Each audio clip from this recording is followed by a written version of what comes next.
দিল্লির সকালটা ধূসর, কুয়াশায় ঢাকা। প্রধানমন্ত্রীর কার্যালয়ে নরেন্দ্র মোদি একা বসে আছেন, হাতে এক কাপ চা, কিন্তু সেই চায়ের ধোঁয়া যেন তার মনের অস্থিরতাকে আরও ঘনীভূত করছে। বাইরে দিল্লির রাস্তায় জীবন চলছে, কিন্তু মোদির মনে ঝড়।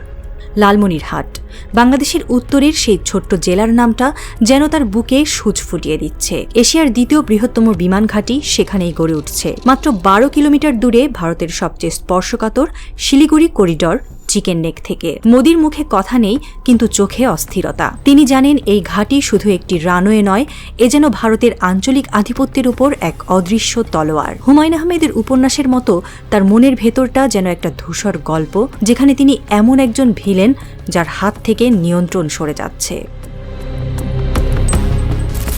2022 সালের শেষে লালমনিরহাট এয়ারবেসের নির্মাণ কাজ শুরু হয়। মোদির বিশেষ ঘনিষ্ঠ বন্ধু হাসিনার সরকারের আমলে ভারতের বারবার আপত্তিতে এটি থমকে গিয়েছিল, কিন্তু প্রফেসর মোহাম্মদ ইউনূসের নেতৃত্বাধীন অন্তর্বর্তী সরকার এসে যেন এক নতুন দৃঢ়তা নিয়ে এলো। আমরা আর কারো অনুমতির অপেক্ষায় থাকব না, দেশ নিজের সিদ্ধান্তে চলবে। এই ঘোষণার পর থেকে নির্মাণ কাজ ত্বরান্বিত হয়েছে। এই ঘাঁটি শুধু একটি সামরিক কাঠামো নয়, এটি বাংলাদেশের জাতীয় সার্বভৌমত্বের প্রতীক, যা ভারতের কৌশলগত আধিপত্যের গলায় ছড়ি বসিয়েছে। 4000 মিটারের রানওয়ে, 70টি যুদ্ধবিমানের সক্ষমতা, এ যেন এক নতুন শক্তির উদয়। মোদির অফিসে গোয়েন্দা প্রতিবেদনের পাহাড়। শিলিগুড়ি করিডর, মাত্র 22 কিলোমিটার চওড়া এই ভূখণ্ড ভারতের উত্তর পূর্বাঞ্চলের 7টি রাজ্যকে মূল ভূখণ্ডের সঙ্গে সংযুক্ত রেখেছে। এটি ধ্বংস হলে ভারতের অখণ্ডতা বিপন্ন হবে। লালমনিরহাটের এই প্রকল্প তাই মোদির জন্য এক দুঃস্বপ্ন। ভারতীয় মিডিয়ায় শিরোনাম, বাংলাদেশ চীনের হাতে তুলে দিচ্ছে চিকেন নেকের নিরাপত্তা। কিন্তু বাংলাদেশ স্পষ্ট জানিয়েছে, এই ঘাঁটির কোনো অংশ চীনকে দেওয়া হচ্ছে না। চীন শুধু নির্মাণ ও প্রযুক্তি সহযোগিতায় অংশ নিচ্ছে, ঠিক যেমন ভারত হাসিমারা বা আন্দামানে বিদেশি প্রযুক্তি ব্যবহার করেছে। তবু মোদির মনে প্রশ্ন, কেন বাংলাদেশ এমন সাহস দেখাচ্ছে?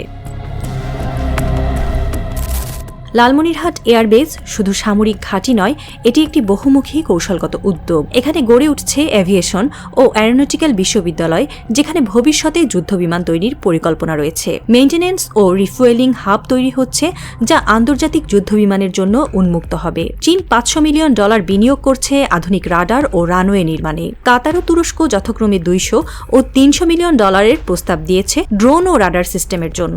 যুক্তরাষ্ট্রও আগ্রহ দেখিয়েছে। ফলে লালমনিরহাট একটি আঞ্চলিক অর্থনৈতিক ও কৌশলগত কেন্দ্র হয়ে উঠছে। বিশেষজ্ঞরা বলছেন, এই ঘাঁটি চালু হলে বাংলাদেশ আঞ্চলিক রাজনীতির ক্ষমতার মানচিত্রে নতুন জায়গা করে নেবে। এটি একটি কৌশলগত বিপ্লব, যা দক্ষিণ এশিয়ার ভূ রাজনৈতিক ভারসাম্য পাল্টে দিতে পারে। এই ঘাঁটি আধা সামরিক ও বেসামরিক দুই ধরনের ব্যবস্থায় পরিচালিত হবে। জরুরি সময়ে সেনাবাহিনী নিয়ন্ত্রণ করবে, বাকি সময়ে এটি প্রশিক্ষণ ও বাণিজ্যিক ফ্লাইটের জন্য ব্যবহৃত হবে। Radar network, strategic transport facility, combat flight operation zone ও মেইনটেনেন্স হ্যাঙ্গার, সব মিলে এটি একটি আঞ্চলিক হাব, যা বহুজাগতিক সামরিক লজিস্টিক চেইনের অংশ হতে পারে। আন্তর্জাতিক মিডিয়া ডিফেন্স ইনসাইট ও আল জাজিরা বলছে, বাংলাদেশ প্রতিরক্ষায় পেশাদার পরিকল্পনার পথে। বাংলাদেশের জনগণের মনে নতুন আত্মবিশ্বাস। সামাজিক মাধ্যমে মানুষ বলছে, এই ঘাঁটি আমাদের জাতীয় সম্মানের প্রতীক। লালমনিরহাটের ধূলি ধূসর মাটিতে রানওয়ে গড়ে উঠছে, আর ঢাকার এক শান্ত কার্যালয়ে বসে আছেন প্রফেসর ইউনূস। তার চোখে কোনো উত্তেজনা নেই, শুধু একটা শান্ত হাসি। হুমায়ুন আহমেদের উপন্যাসের নায়কের মতো তিনি জানেন এই গল্পের শেষটা। তার হাতে এক কাপ চা আর মনে একটি দৃঢ় বিশ্বাস, বাংলাদেশ আর পিছু হাঁটবে না। তিনি জানেন, এই ঘাঁটি শুধু একটি রানওয়ে নয়, এটি একটি জাতির স্বপ্নের প্রতীক। কেউ জানে না এই ঘাঁটির পেছনে আর কি পরিকল্পনা লুকিয়ে আছে। আকাশে যুদ্ধবিমানের গর্জন আর মাটিতে কৌশলগত পদক্ষেপের মধ্য দিয়ে লালমনিরহাট এখন দক্ষিণ এশিয়ার নতুন ক্ষমতার কেন্দ্র। এই গল্পের নায়ক প্রফেসর ইউনূস, যিনি শান্ত হাসিতে পাল্টে দিচ্ছেন একটি জাতির ভাগ্য।